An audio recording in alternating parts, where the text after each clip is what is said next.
अस्सलामुअलैकुम। बोल news headquarters में खुश आमदीद। मैं हूँ आपके साथ वरीशा जुल्फ़िकार। मैं हूँ सैयद रजी। मैं हूँ शाइस्ता शहजाद। हेडलाइंस आपने जानी, बुलेटिन में बात होगी। मसला इलेक्शन इल्तवा का, जजेस इख्तियारात पर इख्तियार का इस्तेमाल, एतजाज का, सोशल लोग गायब हो गए, गैस बहरान कराची परेशान,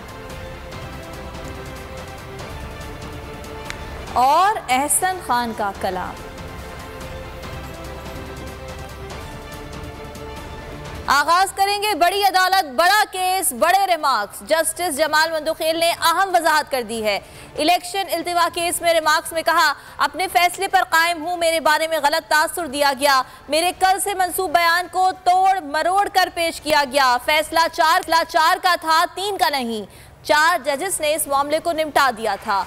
ऑर्डर ऑफ कोर्ट 4 जजेस का बनता है, फैसला 3-2 का नहीं। तो इलेक्शन कमीशन ने शेड्यूल कैसे जारी किया? सुप्रीम कोर्ट रूल से मुतालिक में मैंने कहा था कि वह अंदरूनी मामला है। इलेक्शन कमीशन ने ऑर्डर के बगैर कैसे अमल किया? 4 जजेस में से 2 मेरे भी सीनियर हैं। चीफ जस्टिस ने मुकालमा किया। चले, आपकी वजाहत आ गई है। दौरान समाअत वकील फारूक एच नाइक ने फिर फुल कोर्ट की बात दोहरा दी, फरीक बनने की दरख्वास्त भी कर दी। चीफ जस्टिस ने इस्तफसार किया, आपकी दरख्वास्त पीडीएम की तरफ से है? फारूक नाइक ने कहा, पीपल्स पार्टी पीडीएम का हिस्सा नहीं। चीफ जस्टिस ने मुकालमा किया, पहले इलेक्शन कमीशन के वकील को सुनेंगे। इलेक्शन कमीशन के फैसले को चैलेंज किया गया है। नीलम अरशद हमारे साथ मौजूद है। नीलम, बताइएगा इस समाअत में अब तक क्या कार्रवाई हुई है, किस किस ने दलाइल दिए हैं और जजेस की जानिब से क्या रिमार्क सामने आ रहे हैं? बिल्कुल वरीशा, बड़े केस की बड़ी समाअत जो है वो शुरू हो चुकी है और बड़े रिमार्क्स जो हैं वो भी सामने आए जस्टिस जमाल खान मंदुखेल की तरफ से। जैसे ही समाअत शुरू हुई वरीशा, तो मैं आपको बताऊं कि गुज़श्ता रोज़ के जो रिमार्क्स जो कि मुख्तलिफ ख़बरों की और टीवी चैनल्स और अखबारात की जीनत बने रहे और मुख्तलिफ प्रोग्राम्स इन्हीं रिमार्क्स पर हुए, उसमें बड़ा ट्विस्ट जो है वो देखा गया है जस्टिस जमाल खान मंदुखेल के रिमार्क से मुतालिक। आज जैसे ही समाअत शुरू हुई है तो जस्टिस जमाल खान मंदुखेल ने वजाहत की है गुज़श्ता रोज़ के रिमार्क्स की। उनकी तरफ से ये कहा गया कि गुज़श्ता रोज़ के जो मेरे रिमार्क्स थे उनको तोड़ मरोड़ कर पेश किया गया है, उनको एक अलग रंग दिया गया है। मैं अपनी बात आज भी कायम हूँ कि फैसला जो है वो 4 जजेस से था और 4 जजेस की जब ये अक्सरियत से फैसला था तो किस फैसले के तहत इलेक्शन कमीशन ने शेड्यूल जारी किया और किस फैसले के तहत सदर ने इलेक्शन की तारीख अनाउंस की। बड़े अहम रिमार्क्स जो हैं वो जस्टिस मुनीब अख्तर की तरफ से सामने आए हैं। उनकी तरफ से ये कहा गया है कि मैं आज भी अपने जो रिमार्क्स हैं उन पर कायम हूँ और इस फैसले से मुतालिक जो मेरे रिमार्क्स हैं मैं उस पर आज भी तमाम के तमाम जो बयानात हैं मेरे, मैं उन पर कायम हूँ। साथ ही साथ उनकी तरफ से ये भी कहा गया है कि जो फैसला था वो 4-3 से था, ना कि 3-2 से था, जिस पर जो पीपल्स पार्टी के वकील हैं फारूक एच नाइक, उनकी तरफ से ये इस्तफसार किया कि आप पहले ये वाज़ेह कर लें कि ये फैसला 4-3 से था या 3-2 से था। कौम इस फैसले को लेकर इबहाम की कैफियत में है, जिस पर जस्टिस जमाल खान मंदुखेल ने यही कहा कि ये फैसला 4 जजेस की अक्सरियत से आया था, इसलिए ये फैसला करना ज़रूरी है, ये देखना ज़रूरी है कि किस फैसले के तहत किस आईनी रोशनी में इलेक्शन की तारीख जो थी, इलेक्शन का शेड्यूल जारी किया गया और साथ ही साथ सदर ने इलेक्शन की तारीख जारी की। इस तमाम तर मामले पर आपको बताएं कि चीफ जस्टिस ऑफ पाकिस्तान ने एकदम से ये रिमार्क्स दिए कि जस्टिस जमाल खान मंदुखेल साहब, आपकी वजाहत सामने आ गई, जिस पर जस्टिस जमाल खान मंदुखेल ने ये कहा कि मैं अभी मजीद वजाहत करना चाहता हूँ। जस्टिस जमाल खान मंदुखेल की तरफ से ये भी कहा गया है कि नहीं मालूम कि अभी तक उस रोज़ का जो फैसला है, ऑर्डर ऑफ द कोर्ट है, वो क्यों नहीं जारी किया गया। ऑर्डर ऑफ द कोर्ट अभी तक जारी हो जाना चाहिए था और उनके ख्याल में आज उन्होंने एक बार फिर जो हेयरिंग थी इसके दौरान बड़े अहम रिमार्क्स देते हुए ये कहा है कि ये फैसला 4 जजेस की अक्सरियत से था। पीपल्स पार्टी के जो वकील हैं फारूक एच नाइक, उनकी तरफ से ये कहा गया है कि पूरी कौम इस मामले पे इबहाम में मुब्तला है, तो आप ऐसा क्यों नहीं करते कि इस मामले पर एक फुल कोर्ट बना दें। जिस पर जो जस्टिस मुनीब थे उनकी तरफ से एक बार फिर कहा गया कि इस मामले पर क्यों ना वही जो जजेस थे जिन्होंने इस मामले पर इख्तलाफी नोट दिया था उनको भी इस बेंच का बनाया जाना चाहिए ताकि इस मामले पर मजीद जो क्लैरिटी है वो आ सके। इस वक्त आपको बताएं कि जो जस्टिस जमाल खान मंदुखेल हैं उनकी तरफ से जब रिमार्क्स मुकम्मल हुए तो इलेक्शन कमीशन के जो वकील हैं वो रोस्टम पर आए। उनकी तरफ से कहा गया कि वो दलाइल देना चाहते हैं, जिस पर अदालत की तरफ से उनको टोका गया और उनकी तरफ से ये कहा गया कि मैं फ़रीक बनने की दरख्वास्त करना चाहता हूँ, जिस पर अदालत ने ये कहा कि अगर आप फ़रीक बनेंगे तो एतराज़ आयद हो सकता है। और इस पर चीफ जस्टिस ऑफ पाकिस्तान की तरफ से ये भी कहा गया है कि आप तहम्मुल का मुजाहिरा करें, जिस पर इरफान कादिर जो कि इलेक्शन कमीशन के वकील हैं उनकी तरफ से कहा गया है कि मैं तहम्मुल का मुजाहिरा कर रहा हूँ। तहम एक जो हम समात है वो इस वक्त शुरू हो चुकी है और समात के आगाज पर इस 5 इस बारे में आपसे मजीद भी जानते रहेंगे। शुक्रिया आपका। और पंजाब केपी में इलेक्शन इल्तिवा के खिलाफ सुप्रीम कोर्ट में समात 4 जजेस ने पीटीआई की दरखास्तें खारिज की। जस्टिस जमाल मंदुखेल की जानिब से ये रिमार्क सामने आए हैं। हमारे हिसाब से फैसला 4 जजेस का है। जब ऑर्डर ऑफ कोर्ट नहीं था तो सदर ने इलेक्शन तारीख कैसे दे दी? जज की जानिब से इस्तफसार किया गया। जब ऑर्डर ऑफ कोर्ट नहीं तो इलेक्शन कमीशन ने शेड्यूल कैसे दिया? अदालत की जानिब से इस्तफसार किया गया।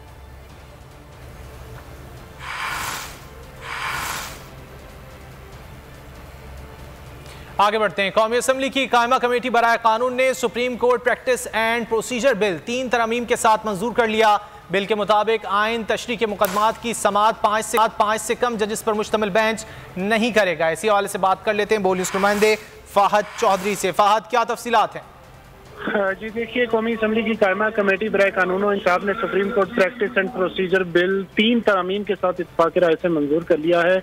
आइन की तशरीह के मुकदमात की समात के लिए 5 से कम जजेस पर मुश्तमिल बेंच तश्कील ना देने की तजवीज़ दी गई है। ये तरमीम आज इसमें शामिल की गई है, जबकि कानून मंजूर होने से कबल 30 रोज के दौरान जिन आज खुद नोटिस के फैसले हुए उनमें भी अपील का हक देने की तरमीम शामिल की गई है। कानून की पिछली तारीख से इतलाक की तजवीज़ की पीपल्स पार्टी की जानिब से मुखालफत की गई। वज़ीर कानून आज़म नज़ीर तारड़ ने कहा कमेटी इजलास में कि माजी में खुद नोटिस के इख्तियार का बेदरीग इस्तेमाल किया गया। कायमा कमेटी के इजलास में शिकवार जायजा लिया गया इस बिल का और इस बिल में तजवीज़ दी गई है कि आर्टिकल 184(3) के जरिए जो आज खुद नोटिस का इख्तियार है वो इस बिल के तहत 3 रुकनी कमेटी जिसमें चीफ जस्टिस और 2 सीनियर तरीन जजेस शामिल होंगे उसको दिया जाएगा। ये कमेटी फैसला करेगी कि किसी मामले पर आज खुद नोटिस लेना है या नहीं, और अगर फैसला होगा तो फिर उसे 3 रुकनी बेंच को समात के लिए भेजा जाएगा। पहली मरतबा जो है खुद नोटिस के फैसले के खिलाफ 3 तरमीम के साथ मंजूर कर लिया गया है। बहुत शुक्रिया फाहद चौधरी, आपने अपडेट किया। और राना सनाउल्लाह की एक मरतबा फिर अदलिया पर तनकीद। अदालती इस्लाहात से मुतालिक बिल की शान में कसीदे पड़ने लगे। सुप्रीम कोर्ट में मीडिया से गुफ्तगू में कहा कि बदकिस्मती से ऐसे फैसले आए जिससे मुआशरा इनबैलेंस हुआ।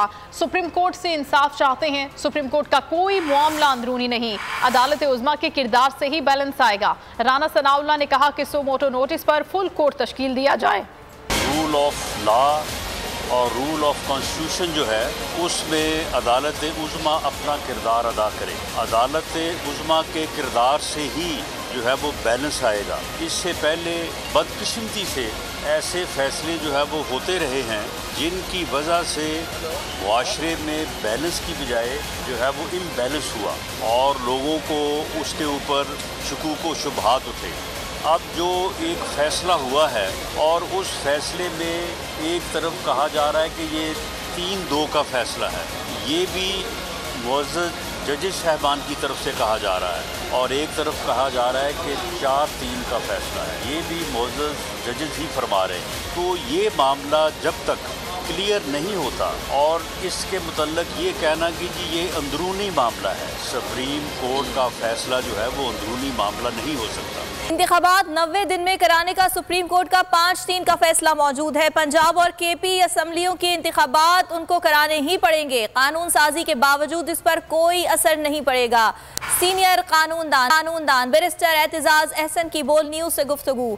बोले कि चीफ जस्टिस के इख्तियारात के हवाले से कानून साजी में सुकम है। आज बनाए गए कानून का इतलाक माजी में नहीं हो सकता। कर रहा हूँ मैं, उसके असरात ये होंगे कि वो चीफ जस्टिस की बजाय 3 जज उसका फैसला करेंगे। पर मैं जो बात कर रहा हूँ वो ये कर रहा हूँ कि असल तनाज़ा तो उनको ये है ना, वो 90 दिन के वाले से कि ये इलेक्शन ना कराने पड़े। बिल्कुल, वो उस पर कोई असर नहीं पड़ता। वो 1 मार्च का जो फैसला 3-2 की अक्सरियत से हुआ हुआ है, 5 जजों ने किया हुआ है, वो बरकरार रहे। सीनियर वकील और साबिक गवर्नर पंजाब लतीफ़ खोसा चीफ जस्टिस के इख्तियार से मुताल्लिक़ कानून फ्रॉड करार दे दिया। लतीफ़ खोसा ने कहा कि हुकूमत के कानून का वक्त दुरुस्त नहीं है। चीफ जस्टिस के इख्तियारात में कमी के लिए उनको आइन में तरमीम करना पड़ेगी। आर्टिकल 184(3) में अपील की शिक रखना पड़ेगी। ये बिल जो लाए हैं इसकी टाइमिंग ठीक नहीं है, और तीसरी बात ये है कि ये तो आइन में इनको तरमीम करना पड़ेगी। आर्टिकल 184(3) के नीचे अपील का प्रोविज़न रखना पड़ेगा। ये आप अपील का प्रोविज़न जो है थ्रू सबऑर्डिनेट लेजिस्लेशन नहीं ला सकते, इसलिए वो बिल है ही फ्लॉड। और फिर ये रिव्यू में कह रहे हैं कि रिव्यू में भी वो जो है इस तरह से होना चाहिए वगैरह वगैरह। ये तमाम बिल की 5-6 शिकें हैं, और सारी की सारी शिकें जो हैं वो मेरे ख्याल में अदलिया पर कदगन लगाने के मुतरादिफ हैं, और अदलिया इसको ज़ाहिर है कि इंडिपेंडेंस ऑफ जुडिशरी के ये मावरा है। तो यार वो तो 5 जजेस ने फैसला सुनाया, 3-2 की जो है निस्बत से उसको जो है मंजूर किया और हिदायत दी। इसमें कोई इबहाम नहीं है। जो लोग मेंबर ही नहीं थे इस बेंच के, रिकॉन्स्टिट्यूट बेंच हुआ, उनकी राय को आप कैसे जो है कर सकते हो, और माइनॉरिटी व्यू को मुसल्लत कर रहे हैं आप मेजॉरिटी पर। ये भाई ऐसे नहीं होता है। ये सिर्फ मरियम बीबी ही कह सकती हैं, और मुस्लिम लीग नून का ये वतीरा है हमेशा कि वो अदालत के साथ तसादम करते हैं, पहले मिठाइयाँ बांटते हैं और बाद में पता चलता है कि ये फैसला उनके खिलाफ है। साबिक वज़ीर दाखिला शेख रशीद ने कहा है कि हुकूमत पार्लियामेंट को अदलिया से तसादुम की सिमत ले जा रही है। हुकूमत ने मुल्क को अनारकी और तकसीम का शिकार कर दिया है। ट्वीट में उन्होंने कहा कि इलेक्शन कराने के मामले में पैसे और सिक्योरिटी का मसला नहीं बल्कि नीयत का मसला है। हुकूमती बिल रोकने की एक नाकाम कोशिश है। वज़ीर आज़म समेत पाकिस्तान के तमाम इदारे सुप्रीम कोर्ट के पाबंद हैं। जो अदालत की हुक्मअदूली करेगा वो बगावत का मुर्तकब होगा।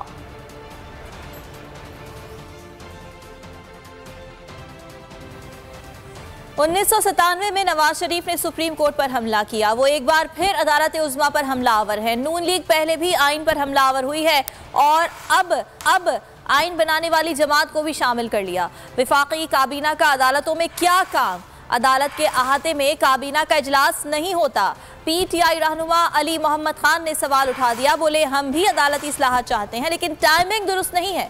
इलेक्शन से भागने के लिए जुडिशल रिफॉर्म्स की आड़ ली जा रही है। 97 में भी मियां नवाज शरीफ साहब की हुकूमत में नून लीग ने इसी सुप्रीम कोर्ट पे एक शब खून मारा था और अपने कारकुनों के ज़रिए एक हमला किया था। अफसोस की बात यह है कि कल रात पार्लिमान जब पूरा मुल्क इशा की नमाज़ पढ़ रहे थे और तरावी पढ़ रहे थे, और हमारी मालूमात के मुताबिक जो हमारा दीन हमें सिखाता है वो ये है कि रमज़ान में वैसे ही शैतान बांध दिए जाते हैं। आप चाहते होंगे कि आइन में एक अच्छी तरमीम करें, लेकिन क्या आपने ये वक्त चुना कि इतना अहम केस सुप्रीम कोर्ट में सुना जा रहा है इलेक्शन का सो मोटो पे, और आप उसी पावर को करटेल करने के लिए कल रात बैठे हैं। 22 करोड़ आवाम का हक है कि इलेक्शन हो, और आप 22 करोड़ आवाम के पैसों पे चलने वाले पार्लियामान में उन्हीं के हक पे शब खून मारने के लिए कल रात इकट्ठे हुए। चेयरमैन PTI इमरान खान के वकला ने खातून जज धमकी केस में उनके काबिल ज़मानत वारंट गिरफ्तारी बहाल रखने की इस्तदा कर दी।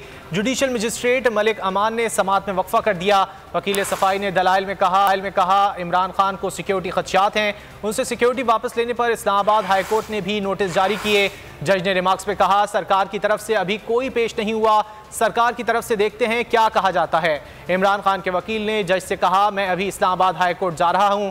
जज ने मुकालमा किया आप बेशक चले जाएं, आपके दलाइल तो आ गए हैं।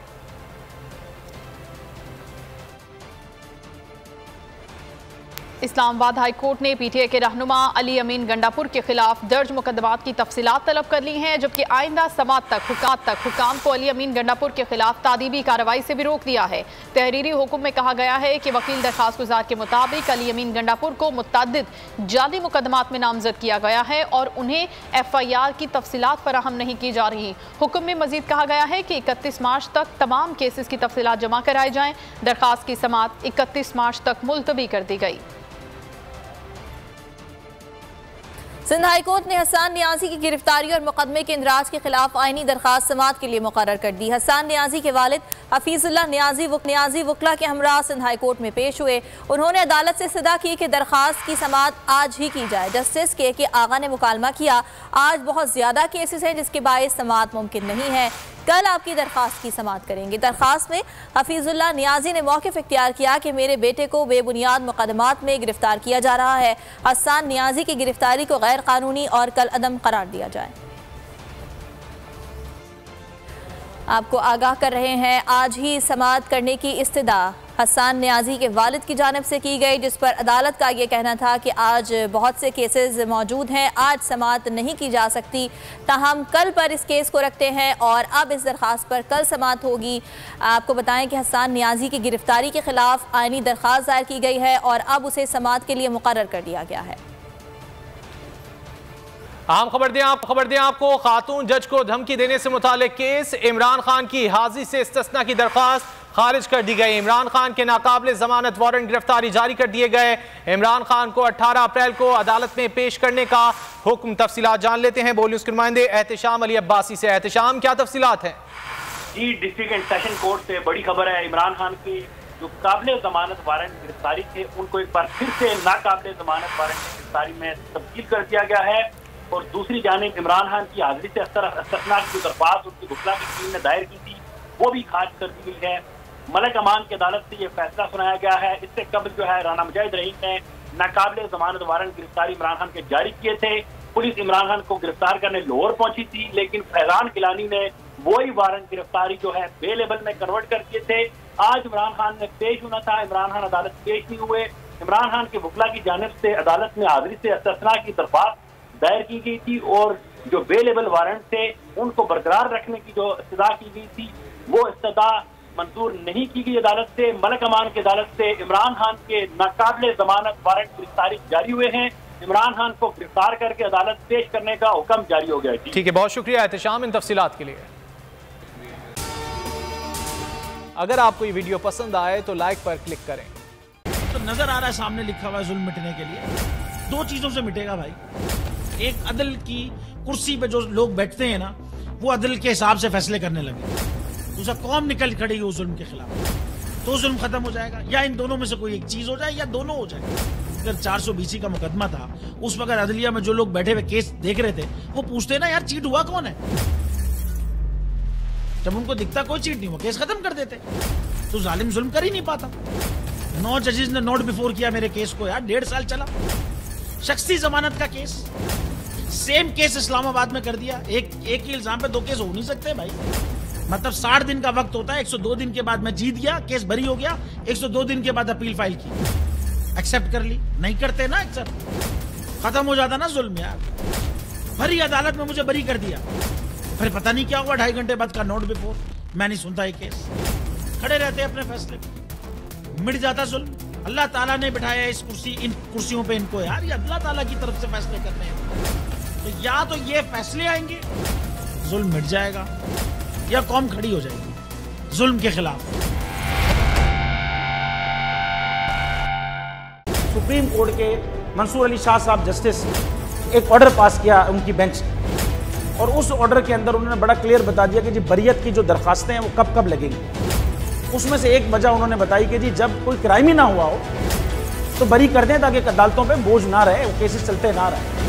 सुप्रीम कोर्ट ये मिसालें कब बनाएगा? ऐसे लोगों के खिलाफ जो इस तरह की एफआईआर काट रहे हैं, वैसे ऑफिसर्स, और ऐसे लोग जो इस तरह के केसेस को जजेस चला रहे हैं।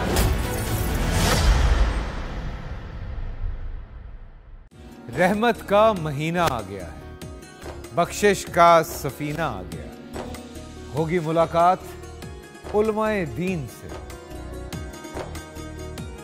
जो देंगे इत्तेहादे बैनुल मसालिकीन का दर्स। जिक्र होगा अंबियाए कराम, रमजान की स्पेशल ट्रांसमिशन रमजान में।